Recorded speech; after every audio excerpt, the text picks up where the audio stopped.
right, guys, welcome to another episode of Past the Rock podcast. Happy summer, happy whatever. It's really hot outside. it's really bad outside. Like the sun is crazy. But today I have a special guest. Really excited for this interview. I have Ava Paul in the studio with me. Yay! How's it going, ma'am? Hi, it's good. So happy to be here. Never been on a podcast before in a studio like this, so super excited. How's the summer been for you? It's been pretty good. It's been I've been working a lot, working really hard as an entrepreneur. I do nails, and I also model. So that's been going pretty good too. Okay. That's great.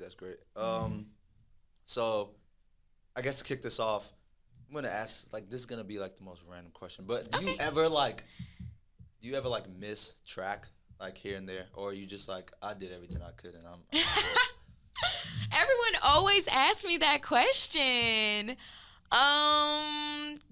I miss it?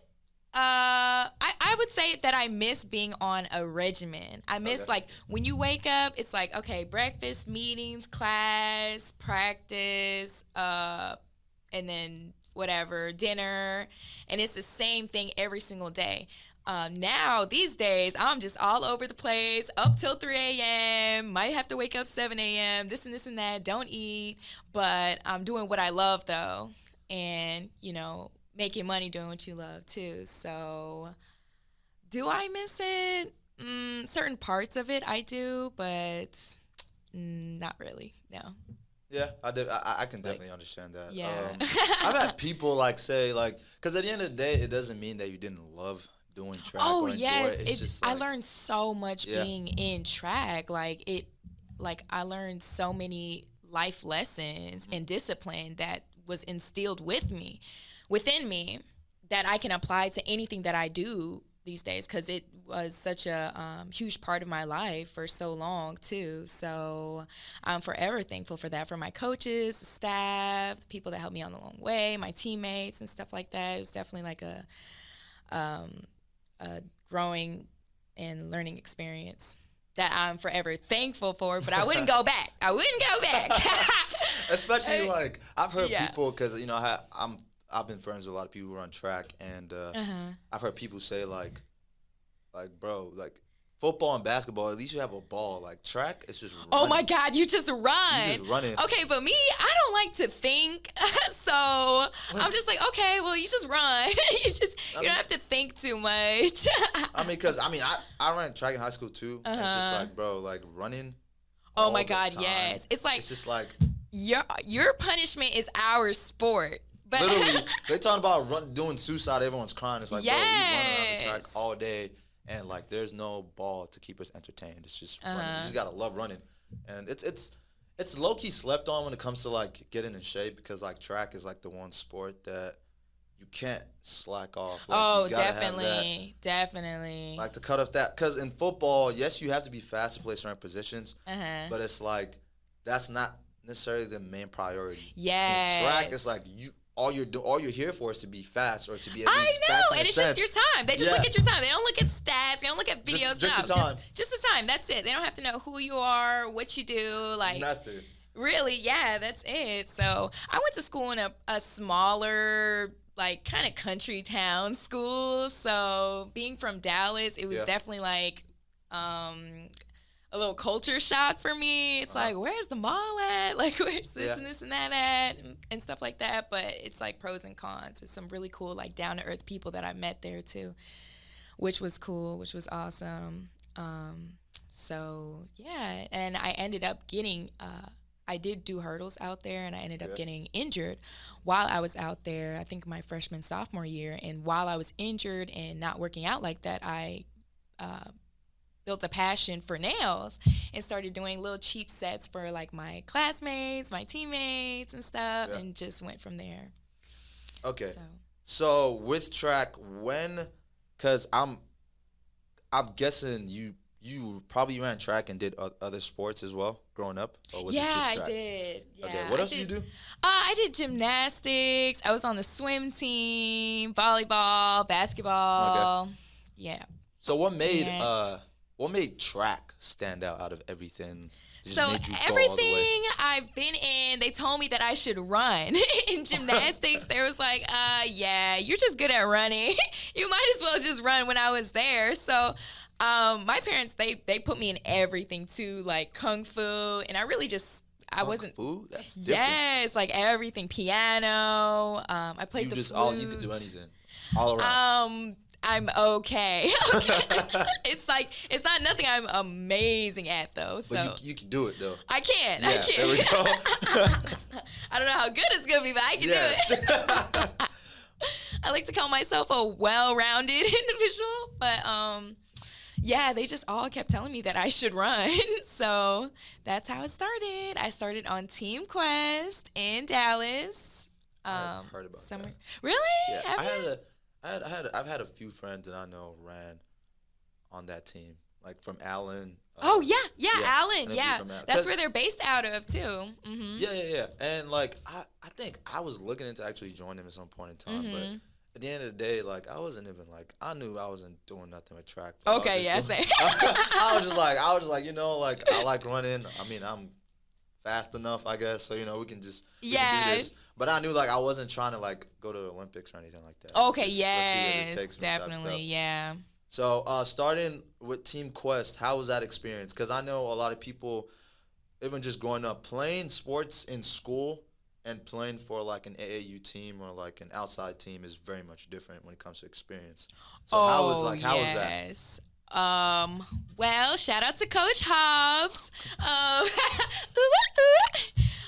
That was like, I feel like when you have people that you know that want to see you grow and support you and love you, it make you want to do so much better and work so much harder in what you do. So that was the main thing for me. And it's like, it's a different kind of heat out here too. It's you really have to work. You really have to want it. You really have to want it in this Texas heat. Okay, like you just like imagine just waking up and saying I'm going outside to run. I know for an hour in right. And it's just like when you see your results of all the hard work that you put in, it's so rewarding. And so I would say that high school track, middle school track, and stuff like that. You know, anybody could do that. It's not. They don't take it as serious as AAU and stuff. Like, whew, I wasn't that serious, but it's a different vibe. Would you say like? So you would say running for an AAU team was like a lot more serious than running for for your school? Oh, definitely. For real? Cause I never actually, like I said, I wasn't that in depth into track. Like I started running track, I stopped for a while, and then I didn't make the basketball team. So I was like, I'm not gonna stop sports. So let's just go to track again. Oh my gosh, that's funny. That's kind of how it went for me. Yeah. So I never actually ran with an AAU team. So like when you say serious, are you saying like, they just take it? There's just more passion there. Or, yes, definitely. And like I said, like, you know, when your coach is like, you can tell that they really want you to succeed versus high school. It's like, whatever, you know.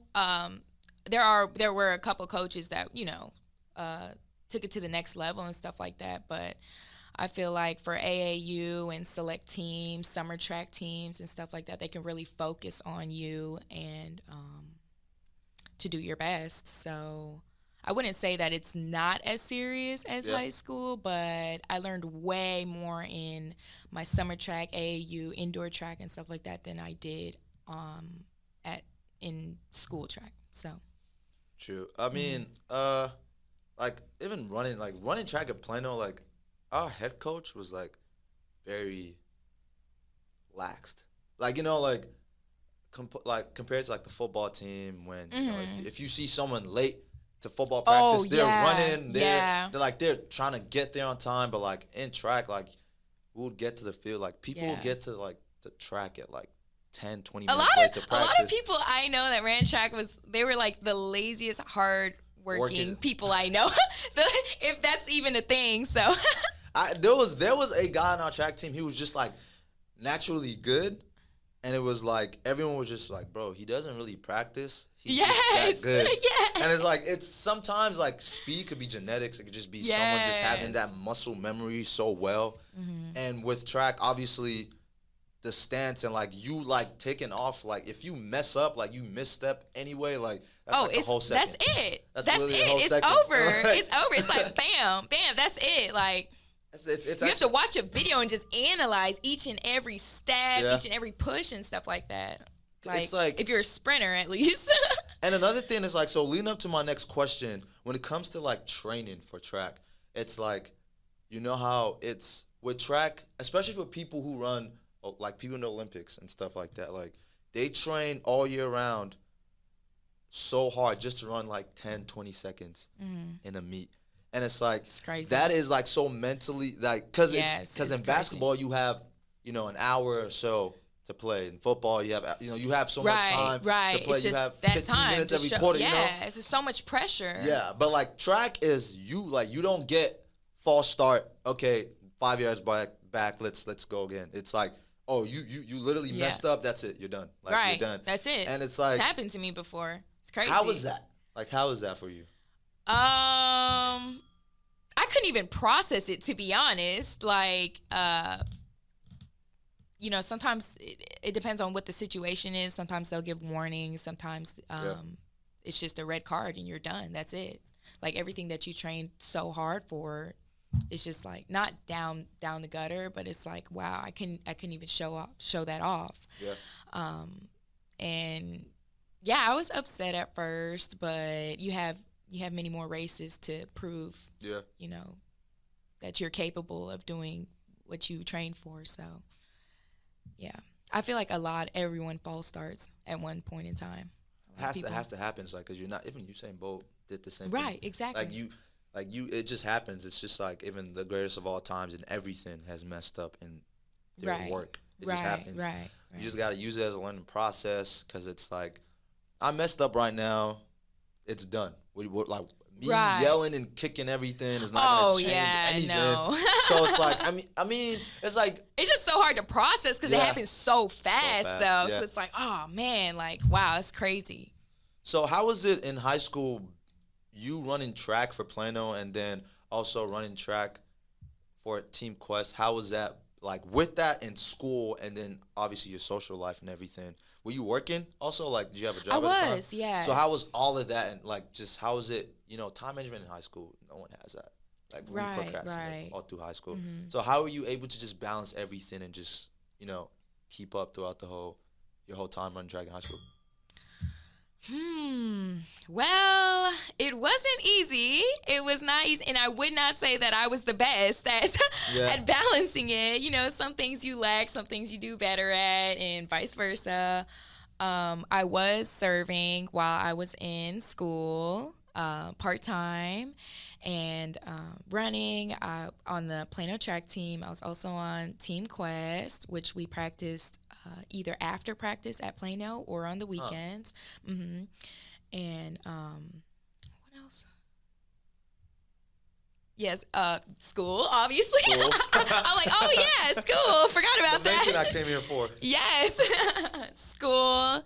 I don't know. I guess I just over time you just build a different type of mental discipline and stuff like that. And at Plano, a lot of the times we were working out by ourselves because we had a different coach every semester, every year. So I was used to, you know, you're used to telling yourself what to do and, you know, pushing yourself and stuff like that. Because in track, you know, if nobody's there to push you, it's like, oh, I'm going to just jog it. Like, I'm going to just do whatever and stuff.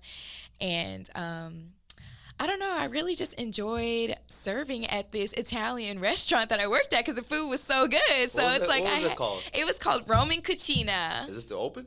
Yes, they are. And I also used to work at Adidas in Allen Outlets. After practice, I would go there because I love the gear that they had. I actually worked at the Allen Outlets too, at Asics. Oh, really? I worked at Oakley. Like, nice. Yeah. But that place is actually crazy. But that's besides the point.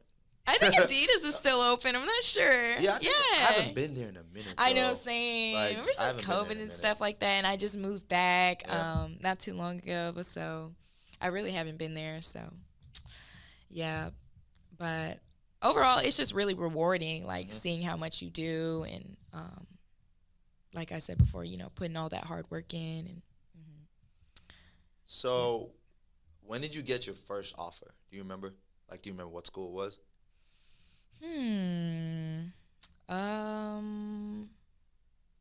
It was like 5 years ago. I don't know.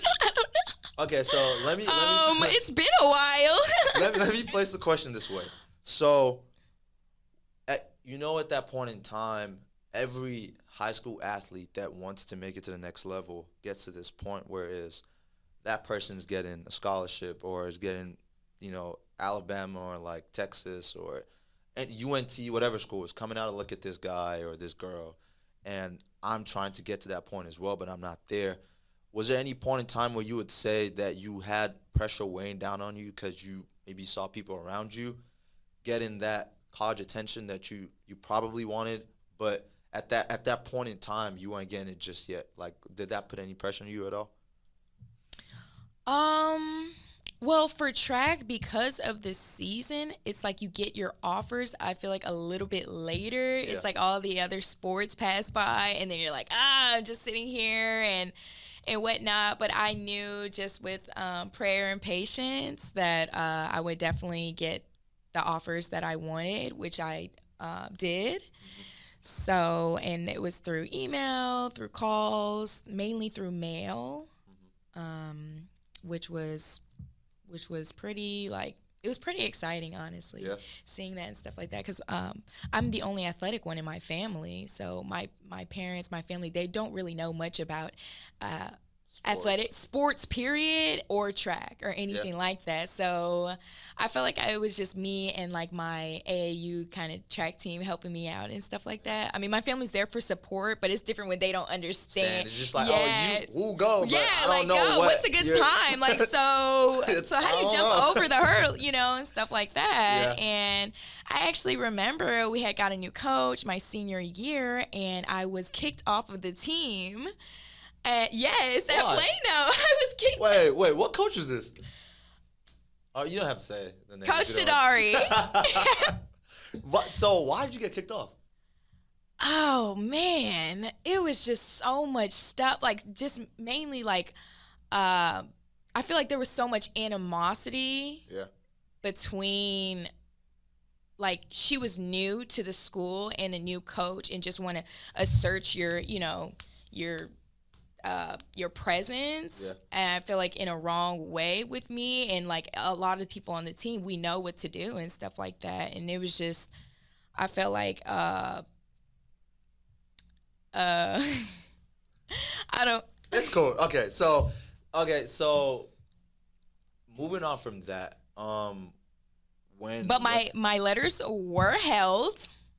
I ended up getting a big stack of letters. Okay. Eventually. That's a good part of it. Eventually, yes. So this would probably be from you running with Team Quest, I guess. Yes, definitely. Okay. That's why I said. Like, I learned so much being there. It was so supportive, so awesome. And I'm so thankful for them. They're like family to me. That's like, I've literally heard anyone that ever had anything to do with that team always said that. Like, it was always like, yo, we're always together, like, after practice. There's just such a bond that goes on. And that's, like, the most important thing when it comes to sports. Like, in any sport, if you and your teammates are not – because in every sport, like, unless you're talking about, like, golf or something, I don't know. But, like, in every sport, like, there's some type of team. Like, even in golf, boxing, like, there's some type of team. Like, yeah, y'all might not be on the field or the court or in the ring at the same time, but it's like you still have that team and you don't have good chemistry with them, it gets like bad. You see that happen. Yes, as a team, by the end of the day, track is an individual, but it's also a team sport as well. And if you don't have that connection, that bond, it's really hard to make it work. Yeah. So, but it's so many teams and out there that make it work, though, even if they don't have that bond, though. You just got to learn to make it work, though. But my thing is, like, when I even say, like, so obviously, even in a track team, if there's, like, so many people in the track team, everyone's not going to know each other's, like, everything about everybody on the team. But it's just having that chemistry, like, knowing that at least when we're on the field, I have respect for you and like we put in everything aside. Exactly. But you don't tend like sometimes you don't see that because at the end of the day, like egos always clash, and it's like, for example, talking about like when you look at the Clippers from like Lob City, when you look at them, it's like there was so much talent, but there wasn't chemistry like that because they all had ego clashing behind the scenes. Mm-hmm. So on the court, you see them throwing lobs and dunking on everybody and shooting threes, but like off the court, it's like they're having arguments about who's the best or who's the captain of the team. And when that happens in any type of sport, like there's only a matter of time till the team crumbles. So like that's actually good that you were a part of a team that you saw as family, because there's a lot of people who don't have that. Definitely. And like people actually sleep on that. So what influenced your decision to go to ULM? They gave me the most money. that was and that is why. Yes, I'm not sugarcoating anything or saying, oh, that, you know, like I went to a couple schools, did some visits. Went by OU, New Mexico, ULM. What else? Some school and some smaller schools that I don't remember, and they offered me the most money, so that's where I went. I like your honesty though, because you know a lot of people, like, you know, sometimes people be like, you know, I went to the campus and like I just like the culture and all that kind of stuff. Like, well, you learn the culture in 2 days, bro. Like, or like, oh, I had all these offers, but something happened. Yeah. Like, no, they gave me the most money, and I felt that it was the best option for me at that time. So, which I'm thankful for, and that was also like a family. I love my coach there as well. So he was so awesome, and my teammates there too. Like, it was really cool being there. It was really different experience too. So I'm so thankful for that.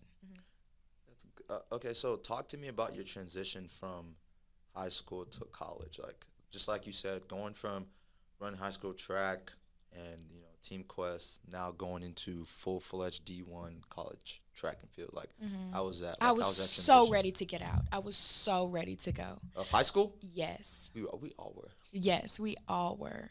And I just felt like the coaching staff and the management, the faculty and stuff at Plano was not for me.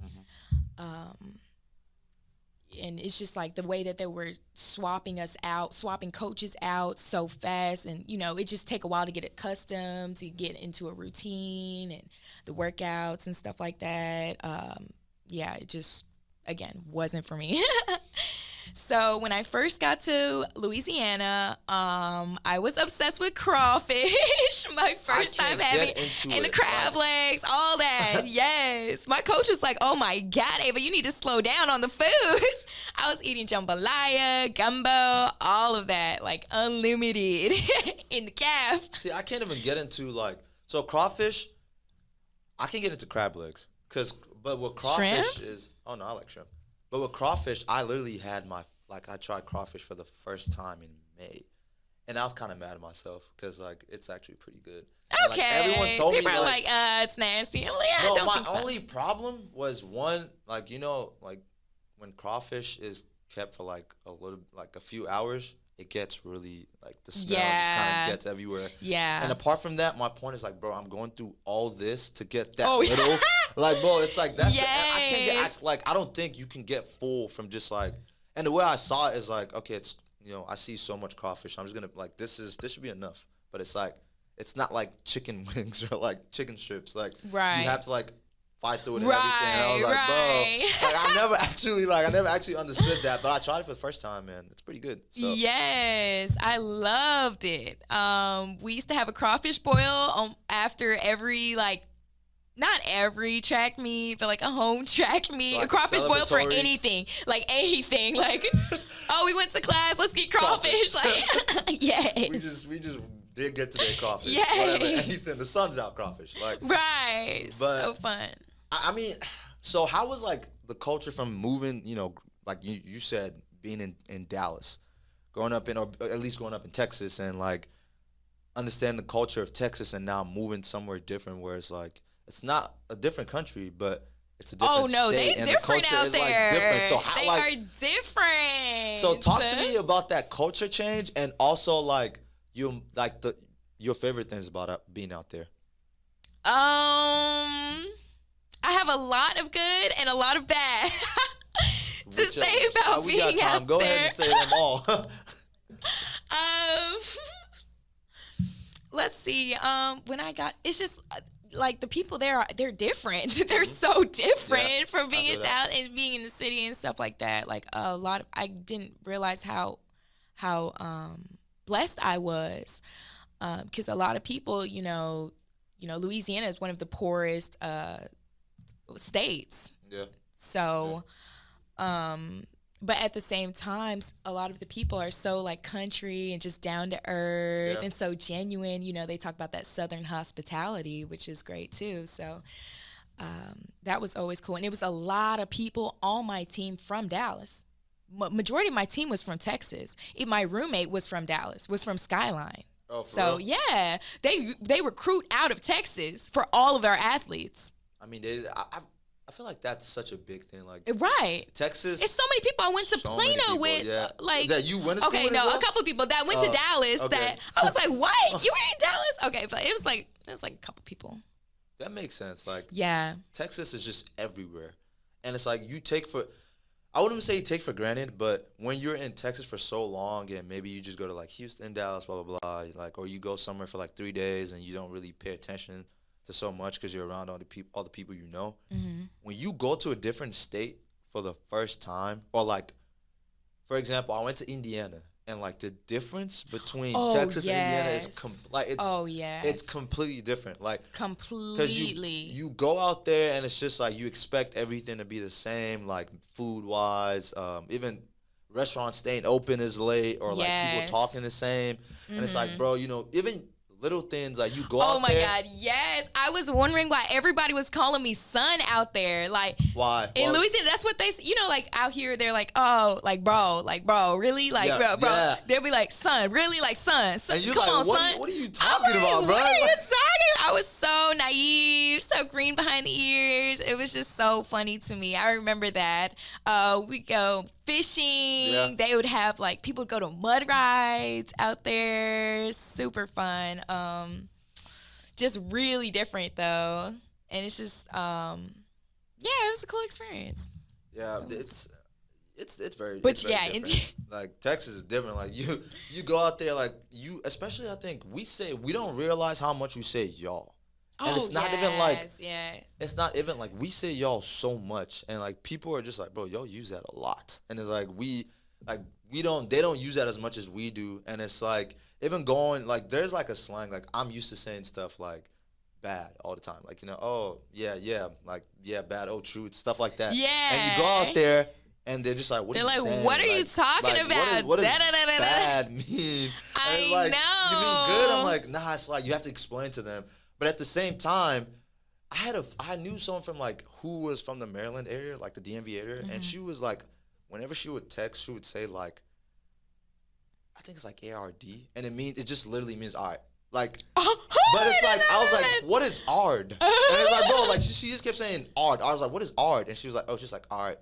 I'm like, what? That don't make no sense, bro. So what are you talking? Because it's like, bro, what does D have to do with that? Like, it's so crazy. Like, so many, like, the culture difference in America alone is so crazy. I know, it's crazy. To, like, around the world. Like, it's actually crazy. Yes. So when it comes to like you get into doing nails, you got into that in college?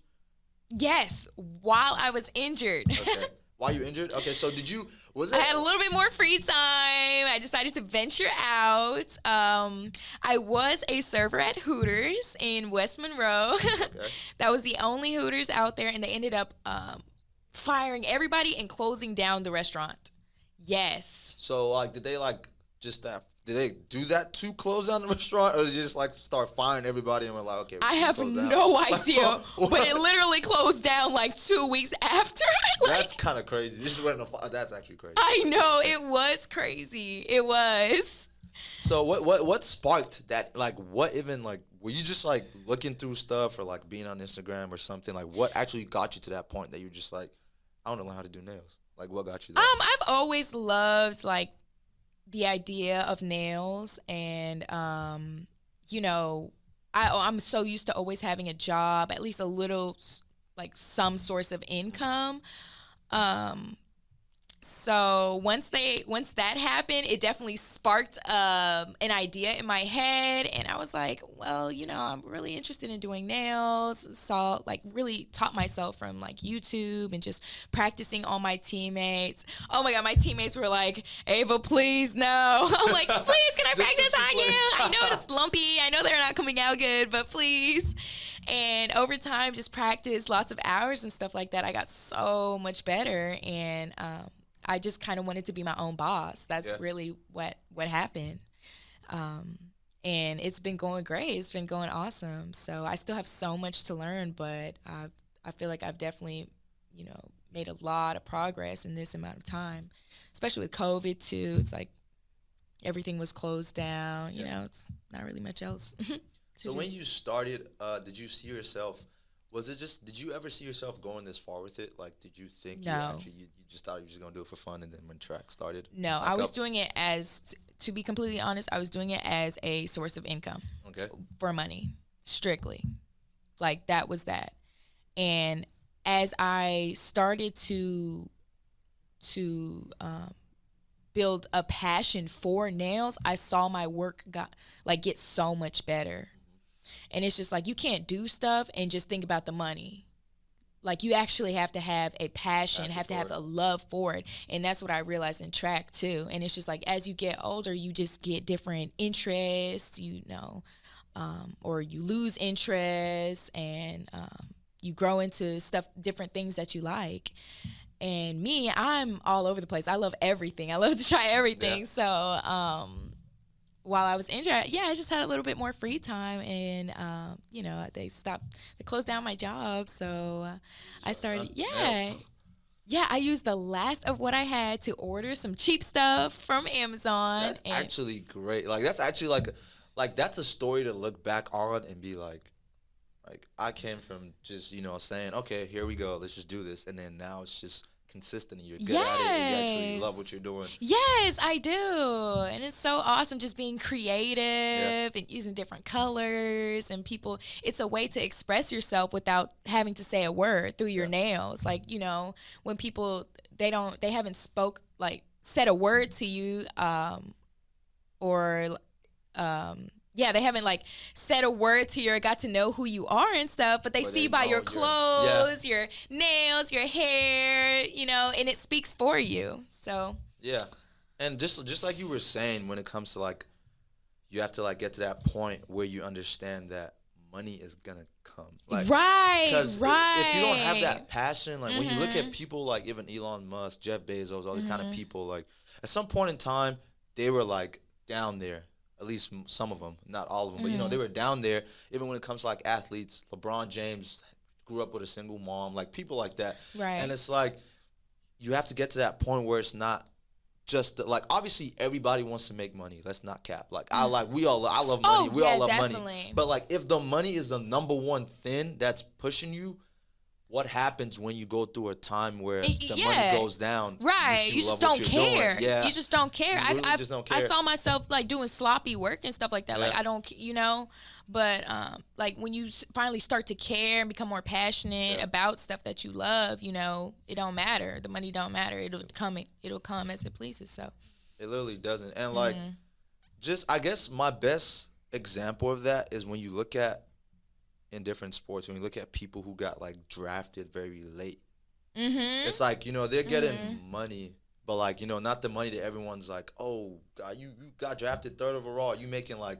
so much millions of dollars going in as a rookie. Some people get drafted in the NFL in the 7th round. There's a last everybody pick has their different levels, and it's those people you see. You're still on the professional level. You still there. It's bro, you still gotta do what you gotta do. Just because you're not making the same money that he's making, don't mean you just gonna work less than he's doing. Right. It doesn't make sense. And it's just looking at the greatest of I respect all these people who got drafted late, or who are just down bad in their work, even when it comes to the creation, when it comes to people just starting from the bottom. And everybody gets to that point where it's I'm done, bro. I'm not doing this no more. I've been doing this for so long, and I'm only getting this much from it, whether it's money, whether it's outcome, but it's just staying consistent to what you're doing. Staying consistent. And the money's not going to make you stay consistent because yes. passion is inside of you, so it's always going to kind of be there when you push yourself.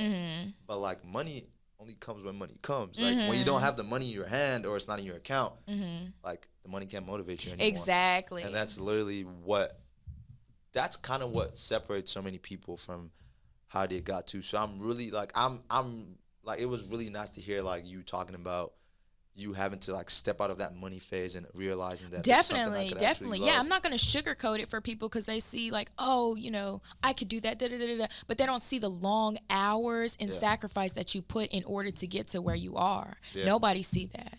So, you know, my friends that are entrepreneurs and bosses and stuff like that, it's like everybody just see the aftermath of that, of the work put in. So I just wanted to tell people that are listening that, you know.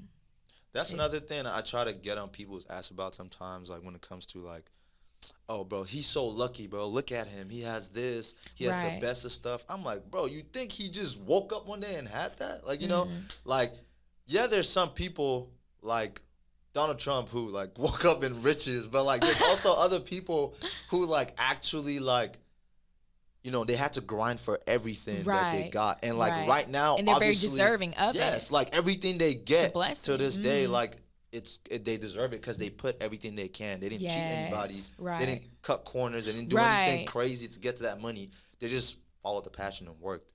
And I just feel like the generation we're getting into right now, everyone's trying to get rich fast. I know. Like, you are so right. Like, no one is trying to do that, like, oh, I'm finna grind for, like, 2 years, 5 years. Like, everyone's like, no, like, everyone's like, okay, I'm trying to start a clothing line. Do the first clothing line.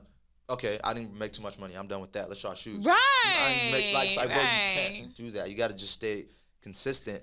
I understand seeing what you like dabbling in a little bit of everything, but just trying to, you know, like, just go from one place to another. It's not going to work out. And, like, I feel like one thing that people always fall into right now, especially right now, is when it comes to, like, stocks and investing in stocks. Oh, yeah. Like, a lot of people are just like, okay, I'm seeing you making 1,000 or 2,000 from that. Okay, so I think I can make that in a month. It's like, bro, some people have had that money in there for a year now, just sitting in there and it's keep going. But, like, people are not patient enough for that. No one is patient. Everyone wants to get rich fast. That's why know. People are going to jail for different things. Oh, like, yes, definitely. There's so many type of illegal ways to make money. Oh my gosh, now. yes. Like, especially with COVID and stuff. Yeah, COVID gave people too much time. Wow, yes, it's crazy. So speaking of COVID, what is something that you would say you learned from the pandemic? Just having time to yourself and your family and the people around you, of course, and, you know, not having, I guess, maybe track or maybe even when it comes to your business going as crazy because, you know, people are not wanting to mingle as much. And, you know, what did you learn and how, like, what was something that you came out of the pandemic with?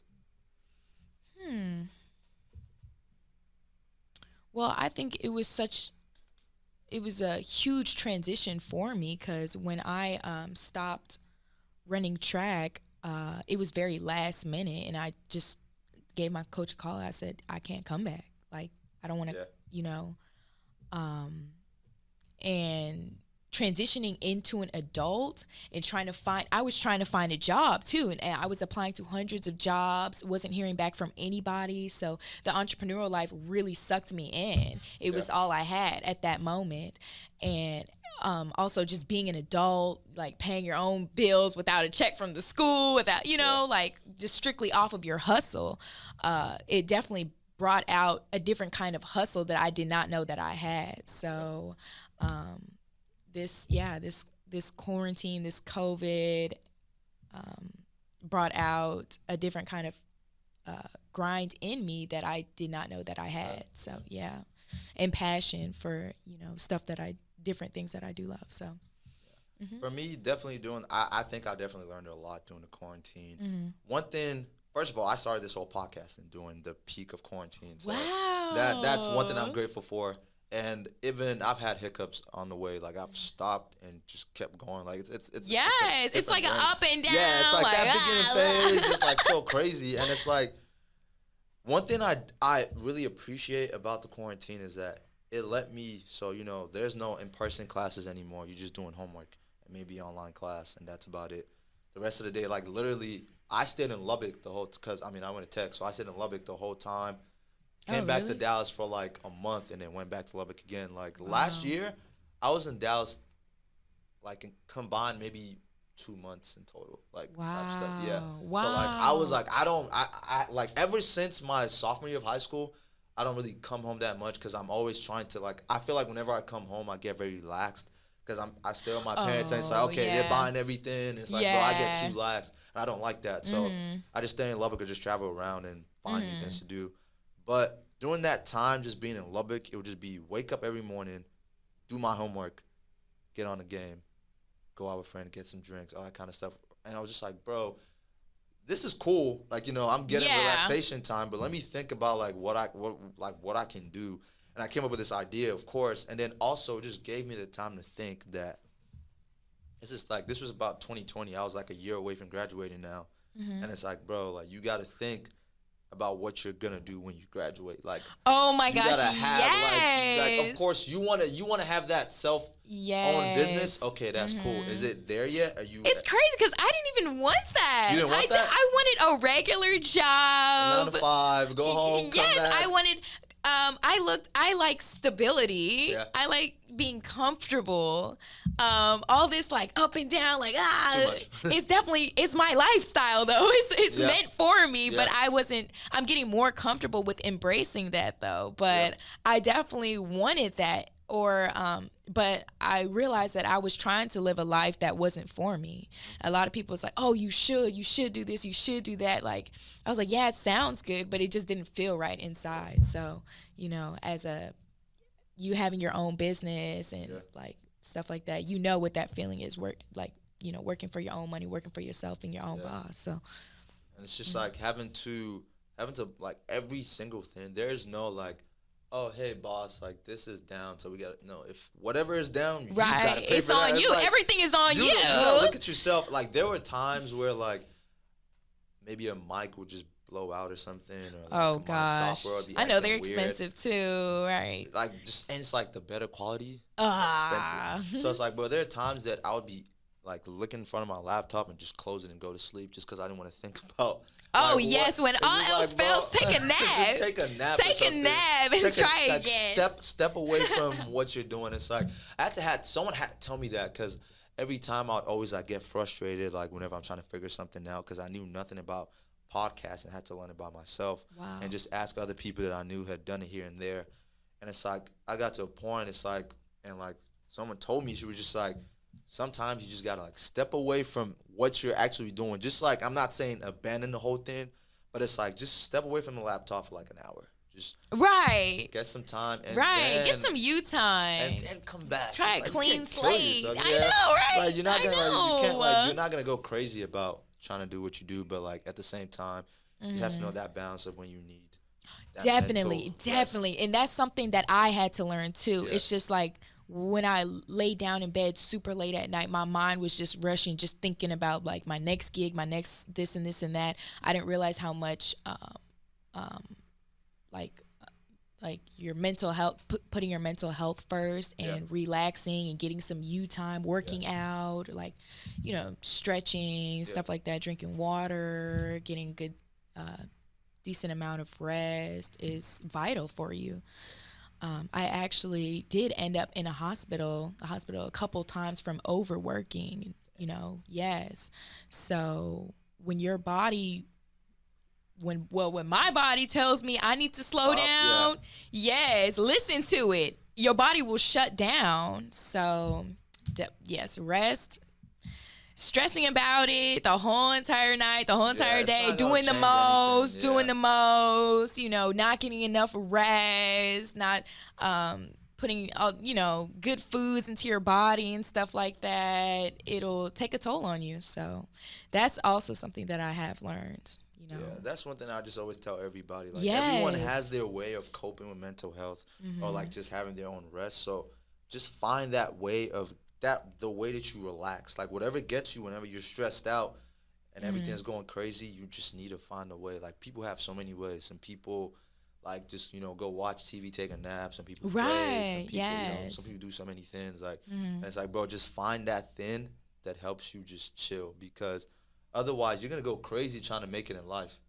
Because at the end of the day, like, bro, you can't. Yes, like I was driving all around Dallas, just trying to put a little gas in my little Honda. Like, okay, where are we going? Da-da-da-da-da. Like, oh my goodness, it's crazy. Like, no, it's you definitely need some off days. Yeah. You need some chill time. Maybe take a little road trip. I don't know. Do something, because you're not like, for example, if this is what I want to work and it's not working right now, I'm not going to look at it and just be yelling at it like, bro, why you not working? Like, it's not going to change nothing. Right. So it's like, at the end of the day, step away, get your head right, come back, look at, like, then, because when you're angry, you can't really think. When you're upset. You just got to, like, actually take your time and look at what you're doing and access everything. To backtrack to, like, college, so how do you feel? This is a two-part question, and you don't have to answer it completely. Just whatever you're cool with. I feel like I'm in school. It's a two-part, like A and B and Y, and why you think so. And why you think so. But they just passed that law that college athletes can make off their name. Oh yes, I love that for them. So the first part of the question is, how do you feel about that? Like, how do you think it's going to affect college athletics? But also, we know, like, we're not going to ignore the fact that, like, when it comes to college athletics, there was a video that surfaced the other time doing March Madness, whenever the women basketball team, I don't remember what school it was, but they recorded, like, their facility. It was just, like, this room, and it was, like, the men's gym was, like, almost like a whole public gym for them to work out. So when it comes to that, like, gender equality, when it comes to athletes getting paid, how do you think that's going to work? Because I still feel like, because even now in the NBA and the WNBA, you see how much more money the NBA is making than, like, NBA players are making than WNBA players. Like, how do you think that's going to affect college? Do you think everyone's just going to get paid fairly, or it's just going to be like, some shiesty stuff going on? I mean, in the time period that we live in now, especially with COVID and, I know the Olympics and stuff are going on and everything. I have no idea. You don't know. Yeah. But especially for me being not only of minority, but a woman in athletics I did go to a Division I, I was a Division I collegiate athlete. I can definitely see how there were so many, like, double standards, and it went from, like, gear to money to this and that to the facilities and stuff provided. And I feel like that if we're doing the same thing that the men are doing, why do we not get paid just as much? Yeah. But people will definitely beg to differ and say, people watch men more and so. But being on that professional level, I feel like women should definitely get more recognition. Yeah. The only logical answer, and it really sucks because just some things in life that's just, like, made in a certain way that just really sucks. But, like, the main thing about when it comes to, for example, the WNBA and the NBA, it's just the fact. It's not the fact that people watch it more or anything. It's just more of the fact that, well, that could play a role as well. It's just more of the fact that the NBA has so much attention on them, and they make so much more money than the WNBA. So it's like, if the WNBA were to try to pay their players as much as the NBA does, it's like they would go bankrupt. Like, there would be no WNBA. It's just, like, unfair because, like, now they have to find that balance. Like, what are we doing that's not making us more money? And it's just really unfair because it's just, like, a lot of people are not going to, like, there's just a lot of people who are not going to watch, like, women's sports. And, like, people make jokes about it here and there, but there's actually people who just be like, bro, I'm not watching no girl play basketball. And it's like, right. Like, damn, what? Hold on. And it's like, bro, I mean, I'm not going to be like, oh, I go put on my TV every day to watch the WNBA. No. Yeah, okay, true. Like, honestly, I don't even watch sports like that. I'm not going to lie to you guys. Even the Olympics, nothing? Not this year. If it comes across my Twitter page, yes. I see it. But everybody's so surprised when I say that. I'm like, no, I really don't even know why I ran track. Like, I don't even watch sport. I'm not really, I'm not going to like go out of my way to watch it. Sports, yes. But if it's just there, you're just gonna watch it. Yes, definitely. Yeah. But I can definitely relate to that being an athlete, though. Yeah, definitely. And I feel like what they just passed is beneficial, and I feel like it's great for people to be able to market themselves and not be held back by their school or the NCAA rules and whatnot. So they can actually start to, market themselves and make some money up. Yeah, it's just crazy because these athletes make so much money for the NCAA and like they're getting nothing. Right, bro, exactly. Like, we're not watching the men in the suits in their office. We're watching the athletes who right. are grinding every day. Right. And it's just like going back to the whole like women thing. It's just like I said, it just really sucks that because the fact of the matter is they're putting the same work that men do. Like same practices, same hot sun or like sweaty, whatever. Same like, everything. Same, like, it's like, but it just really sucks. And what even sucks more about it is that, okay, women are at a disadvantage when it comes to this and like making money in sports. But at the same time, it just feels like there's so much other stuff that they're trying to already take away from them as well. It's like kind of like when Serena Williams had that where she was really mad about, where she got like, I think it was like she got called out for something or got kicked out again for something. And then there was also an incident when she wore like some overall, like a jumpsuit, tennis gear, and like they were saying that she couldn't wear that or something like that. It was like, it's crazy. Like, I'm telling you, like if you actually, the two things that like that is crazy when it comes to sports, or let me even say three. When you look into junior college sports or like, lower division sports, when you look into HBCUs and when you look into women's sports, like you would see so much that you would be like, bro, what? Like HBCUs, like you go to HBCU, the chance of you getting drafted or making it like professional is low. Not because you're not good, but because you go to HBCU. When it comes to women's sports, it's like, bro, there's always so much like, oh, this doesn't look good. This is not woman-like. This is not this. But it's like, bro, like, what is that? Like, it's like, what is that? It's like, bro, there's so much. Right. What's the norm these days? Like. Eventually, I just think, like, the norm. And I just love, I just love in track how you can wear your nails, your makeup, your hair, your everything. Yes, your outfit, anyway, to express yourself. It's I'm really praying for It's crazy. That's crazy. It's like sports is so like it's such like a government sport. Like even the NFL, I'm really praying for that organization. Like, bro, the NFL needs to like do a whole flip. Like they had so much. There's so many restrictions in the NFL. And oh, it's like, definitely. There's so much stuff going on. It's just like it's crazy. And then you look at like that's literally the NFL alone. And you look at other sports and you look at fairness and everything. You look at Colin Kaepernick. He literally said, "I'm gonna take a stance against a racial battle going on right now, and it's obvious that I'm not in the wrong. Like I'm doing something for the culture."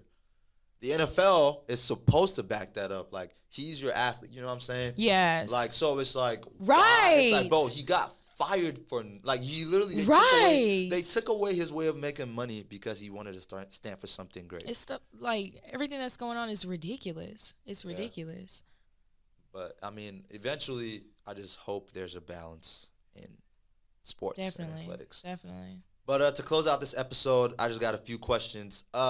So who are your greatest athletes of all time? Like any sports, doesn't matter what it is. Like that you would say maybe you look up to or you just liked watching. You say you don't really watch sports, but like you just liked hearing about or seeing what they do. I'd say Lolo Jones. Okay. When I was in LSU warming up for my race, I ran into her. Oh, yes. How was that? Yes, and just like her aura, just her vibe. She seems so genuine and so humble, so hardworking, and also so goofy too, so funny. So I remember watching her documentary. And she really came from poverty, and she was stealing foods and stuff out from the like supermarkets to get food, and her friends gave her shoes and stuff like that. I'm like, wow, people that work so hard that really come from nothing, and like it's very motivating. And she's such a humble person too. So Okay, top 5. You know I don't watch sports like that. Okay. Maybe I'm too. Hey, put yourself first. Right. Okay, so maybe not top 5, but like just top. Anything. Top athletes. If it's just Lolo Jones and you, that's cool. I mean, like we don't gotta like I mean, you don't have to have a list, but it's just like whatever athletes that you look up to. I do. I've been keeping up with Sha'Carri Richardson. Yes. I thought that was really like the whole thing about that was yes, interesting, man. Yes, and especially like her mother and stuff, and being from out here too. Seeing somebody represent the city, that you from and stuff, like, wow. And seeing that happen is pretty devastating to watch, to be honest. But how she handled it though was everything. Yeah, to be that young and handle it so maturely, it's like, wow, respect. Bro, some crazy athletes would have gone on Instagram live and cut and smoked right there again. Like, people would just handle it like different. They were like, okay, you want to take me out? Okay. I know. It's crazy. And it's like, no, she handled it so well. And it's like, it was one of those situations where you saw how the crowd just be like, oh, yeah, she's this, she's that, blah, blah, blah. And it's like, bro, you forget. Like, bro, athletes, like, I know a lot of people say it's corny, but, like, that statement of athletes being human is literal, bro. Like, it's like, because at the end of the day, expected, we're the decisions expected we to make, perform. like, as normal people, that we, fall short of doing something. Only difference is there's no TMZ or camera to put that on TV. Right. But it's like, this athletes, like, they do one thing, and it's like, obviously, if you're doing something crazy, like, robbing people, I mean, that's different. But it's if you're doing something, it's just like an honest mistake that anyone would make. It's just, right, with that much pressure on you, with the world looking at you, I can't even imagine what kind of position you're in, especially with all the stuff that you have going on with your family. That was crazy. That was crazy. And social media has made it. Yeah, I seen her interview for Dallas, I think it was Dallas Morning News, somewhere. Somebody interviewing her, and I was like, wow, respect. She handled it very maturely. Yeah. So. Okay, so final question. This one's a little like different, but you're going on a trip. It's like, I don't know how many girls or how many guys, however you want the trip to be, dead or alive. You can take anybody. Like, when it comes to like celebrities, like, you have no limit. Like, you can take anyone in this trip. Who are these people that are coming with you? I can take anybody. Let's make this easier on you. Let's just say celebrity-wise. So, like, athletes, musicians, actors, actresses, whatever. Like, you can take any of them on this trip. Let's say it's like a 10-people trip or max 10-people trip. Who's going with you? Well, if I'm going on a trip, I'm probably going to, never been to Jamaica. Okay. Somewhere tropical, somewhere fun, somewhere lit. So I would bring somebody lit, too. Okay. Very unproblematic. I'd say I do love Meg the Stallion. I was about to read. I knew you were gonna say that. I was gonna say no, you didn't. I was Meg, like, bro. Exactly. I was like very unproblematic, very lit, very fun. Yeah. I mean, I think she'd be great to have in Jamaica, bro. Like, I know. I was like, well, I would probably go up there and you have different friends for different trips. So for that kind of trip, probably gotta go. You're right. For maybe a trip to like Colorado, I would take Janae Aiko. You know, she's more with the vibes. The vibes, yeah. I don't know. I never been to those places, so. That's crazy. Yeah. What about you? I didn't know I was gonna be asked this question. Yes, the tables have turned. He's like, okay. No one has ever actually just returned the question back to me. I was like, I wasn't seeing that coming. I got you though. But you got to give me a place. Where are we going? Like, where's the No, you pick. Okay. I picked places that I've never been to. Okay, let's say we going to, like, Mexico. Somewhere in Mexico. Okay. I would go with... It's actually harder than I thought. Exactly! I would go with someone, like... Anybody. Like, I would go with someone, like, probably, like, upbeat. So someone, like, maybe Lil Uzi. Okay. But at the same time, like, my only fear is, like, Lil Uzi does so much that, like, you might get to a point I'm like, bro, what are you doing? I wasn't prepared for this. So people like that.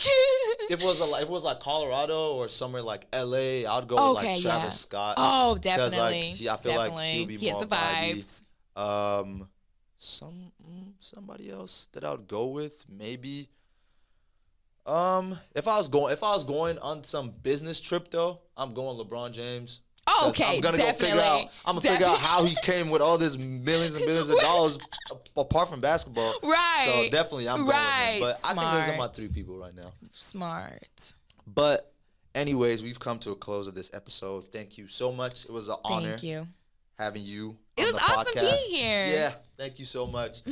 Thank y'all so much for watching. Thank you for tuning in. Y'all make sure to like, subscribe, and we're on Spotify and Apple Podcasts right now, so y'all make sure to check that out. The links are going to be below. With that being said, guys, peace out.